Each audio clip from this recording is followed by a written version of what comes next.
और अब चलिए मैं आपको ग्राफिक्स से जरिए बताती हूँ। ईरान का हमला, इजराइल दहला, ये इजराइल का पूरा नक्शा आप देख रहे हैं। यहाँ पर हाइफा इमारतों पर हमला होता है, ये पूरा इजराइल का नक्शा आप देख रहे हैं। इस जगह की अब देखिए तेल अवीव है। अमेरिकी दूतावास को लेकर अब जानकारी मिल रही है कि यहाँ पर बातचीत और मीटिंग होती है। पश्चिमी गलील की अगर मैं बात करूँ, वो ऊपर वहाँ पर टारगेट अटैक किया गया है। तमरा आप देख रहे हैं, थोड़ा सा वो नीचे आ जाता है। इसके अलावा बैट याम यहाँ पर आप देख रहे हैं। पूरे इजराइल के नक्शे में जो अलग अलग जगह है जहाँ पर ईरान अटैक कर रहा है वो मैं आपको दिखा रही हूँ।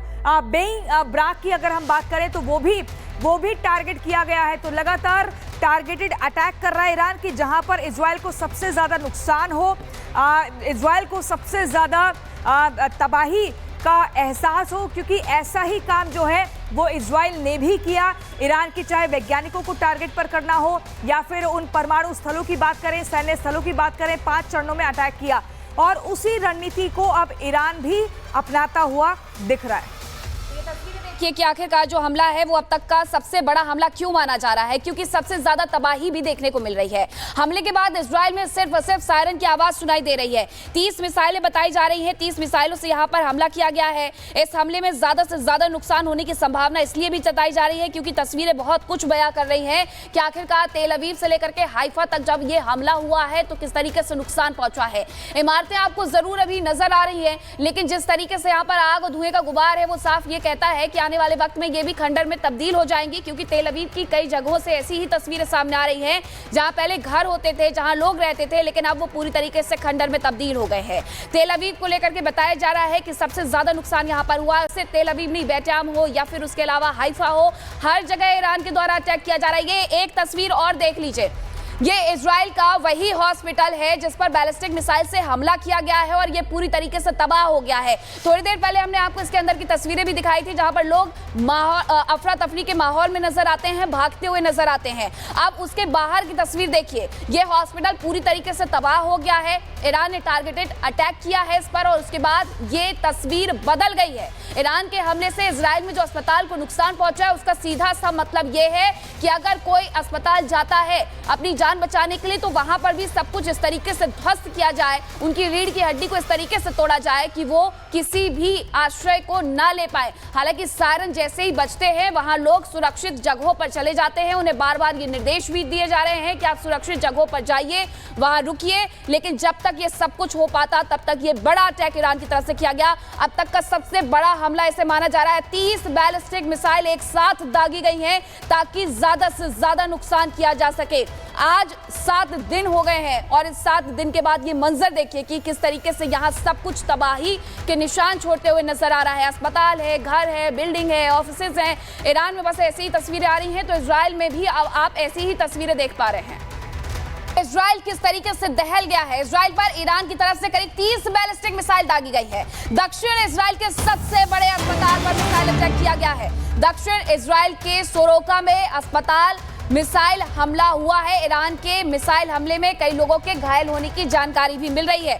तो सोरोका हॉस्पिटल बताया जा रहा है जिस पर मिसाइल हमला किया गया है। अब तक का ये सबसे बड़ा हमला है और दक्षिण इजराइल का सबसे बड़ा हॉस्पिटल जिसके ऊपर मिसाइल से अटैक किया गया है। इजराइल पर ईरान की तरफ से 30 बैलिस्टिक मिसाइल दागी गई है, जिसके बाद हर तरफ सिर्फ और सिर्फ तबाही नजर आ रही है। हालांकि अभी थोड़ा सा इंतजार करना पड़ेगा कि आखिरकार नुकसान कितना हुआ, लेकिन जिस तरीके से ये धुएं का गुबार उठ रहा है वो ये बताता है कि भयावह नुकसान हुआ है तेल अवीव के अंदर। और अस्पताल के अंदर की तस्वीरें तो हमने आपको दिखाई कि किस तरीके से वहां सब कुछ बिखरा हुआ, टूटा हुआ है। ये तस्वीर एक बार फिर से देखिए, ये सोरोका हॉस्पिटल है, सबसे बड़ा हॉस्पिटल दक्षिण इजराइल का जिस पर सबसे बड़ा मिसाइल अटैक किया गया है। तो अब आप ये समझ सकते हैं कि किस तरीके से टूट फूट यहाँ पर देखने को मिल रही है, यानी अच्छा खासा नुकसान ईरान की तरफ से इजराइल में कर दिया गया है। ये वही हॉस्पिटल है दक्षिण इजराइल का जहां पर बताया जाता है कि आईडीएफ के कई ऐसे सैनिक थे जो यहाँ पर भर्ती थे। आम लोग भी यहाँ पर आ रहे थे क्योंकि हमले में कई लोगों के घायल होने की खबरें भी थी,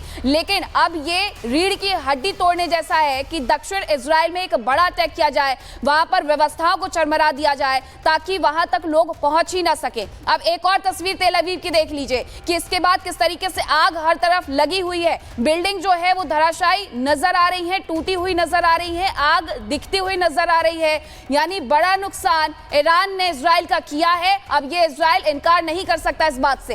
तेल अवीव में किस तरीके से नुकसान हुआ है ये तस्वीरें सब कुछ बयां कर देती हैं। लोग वहां पर कितने मौजूद थे, क्या रेजिडेंशियल ये एरिया था, वहां पर लोग रह रहे थे, ऑफिस का एरिया था, इसके लिए थोड़ा सा इंतजार करना होगा। लेकिन लगातार वहां पर जंगी सायरन सुनाई दे रहे हैं।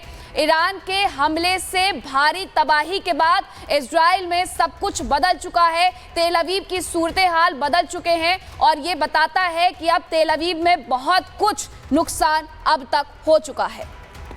तो ये तस्वीरें बता रही हैं, तबाही की तस्वीरें हैं और अस्पताल या फिर जो इमारतें हैं वो सब कुछ तहस नहस। और यहाँ लोग वो जो बता रहे हैं कि देखिए सब कुछ तहस नहस हो चुका है। इस अस्पताल में आईडीएफ के सैनिक भी भर्ती थे। इस अस्पताल को टारगेट किया गया और इस तरह की कई इमारतों को टारगेट करके तेल अवीव जो कि राजधानी है वहां पर टारगेट करके, और ये देखिए तस्वीरें, यहां पर मिसाइल हमले के बाद धुएं का गुबार उठता हुआ नजर आ रहा है और तस्वीरें बता रही है कि तेल अवीव में कितना नुकसान पहुंचा है। मेजर समरपाल तूर हमारे साथ जुड़े हुए हैं। मेजर साहब, ये तबाही की तस्वीरें आ रही हैं तेल अवीव से। ईरान ने जबरदस्त अटैक किया है और साथ ही साथ वो एयर डिफेंस सिस्टम जो 3 से 4 लेयर में है उसको भी नाकाम कर दिया। देखें, जो इनका आयरन डोम की डिप्लॉयमेंट थी परसों रात, वहां पे जो इनकी फतेह 1 मिसाइल्स थी, जो हाइपरसोनिक मिसाइल हैं, जो माक 12 से लेके माक 15 की स्पीड तक आके वार करती हैं, तो इन्होंने आयरन डोम की काफी बैटरीज जो थी वो कल रात को डिस्ट्रॉय कर दी हैं। और अब ये पहले दृश्य हैं जो दिन में हमले के हैं, वरना ज्यादातर सारे के सारे हमले रात को हो रहे थे। तो अब एक चीज तो तय हो चुकी है कि जो इजराइल का एयर डिफेंस सिस्टम था वो काफी हद तक क्षतिग्रस्त भी हो चुका है और वो ओवर स्ट्रेच हो चुका है। उसकी रीलोडिंग के लिए भी कुछ घंटे लगते हैं। तो मुझे लगता है कि अब वो समय आ गया है जहां पे अब कोई भी वार ईरान की तरफ से होगा वो अब सीधा सीधा नुकसान और जानमाल का ही नुकसान की तरफ संकेत करेगा। और अब टाइम आ गया है जब या तो यूएस जल्दी से जल्दी इंटरवीन करे, वरना ये जो लड़ाई है इसमें कोलैटरल डैमेज और ह्यूमन लाइफ का नुकसान बहुत ही ज्यादा होने वाला है। बिल्कुल। और ये मोमेंटम अभी शुरुआत का है। आने वाले कुछ और दिनों में आप देखेंगे कि इसकी जो इंटेंसिटी है वो बढ़ेगी। अभी तक और भी फतेह 2 मिसाइल वो और भी ज्यादा 2000 किलोमीटर तक की मार की है और भी ज्यादा स्पीड है। तो आने वाले समय में देखें अभी नुकसान और भी बढ़ेगा यदि ये युद्ध में युद्ध विराम नहीं करवाया गया या फिर डायलॉग नहीं चुना गया, तो नुकसान दोनों तरफ बहुत ज्यादा होने वाला है।